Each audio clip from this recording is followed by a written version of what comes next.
Microsoft on a tear in regards to unlocking a plethora of capability for these folks to do their missions. Give us a top line on what is the state at Microsoft right now. Yeah, it's a great place to start, and I think where we focus really to begin with is a sense of partnership with government, right? And I think wherever the mission needs are, whatever the challenges are, Microsoft is here for the folks on this panel and government broadly.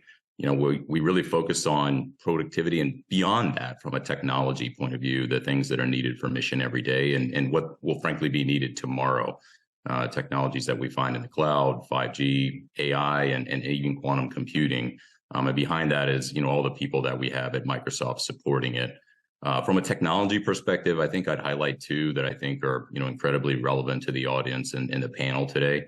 I think really first would be cybersecurity. We certainly see across the DoD incredible focus on zero trust. See that as well in sort of the homeland security and folks that where Jonathan is at. But we're actively engineering all of our products to align with the guidance that we see from DoD Zero Trust Strategy, its reference architectures, and all those control implementations.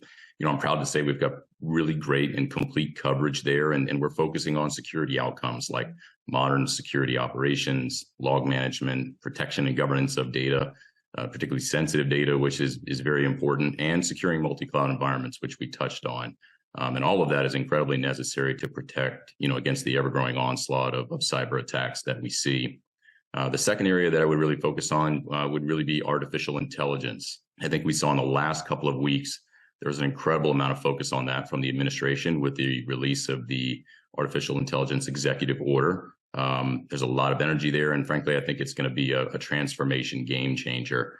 Out of the areas in AI, there's a bunch of them. There's two I think I'd highlight there as well. Really first would be productivity, right? I'm really talking about kind of the co-pilot types of products that we're releasing. We recently made announcements on the availability roadmap of those for government, but they hold incredible promise, right, for the potential of increasing the capabilities of individuals, teams, organizations, and those missions. But I think more importantly, those same technologies that underpin our co-pilot products, we're also bringing those to government to allow mission owners to bring those AI capabilities internal to their mission workflows, and even including in the most sensitive missions in the classified cloud. So we'll be able to work through, mountains of data, find meaningful insights, work with the latest technologies in generative AI as well as traditional and conventional AI, combining that with this great commercial technology for the government to build its own co-pilots, augmenting existing missions and workflows and systems wherever they are.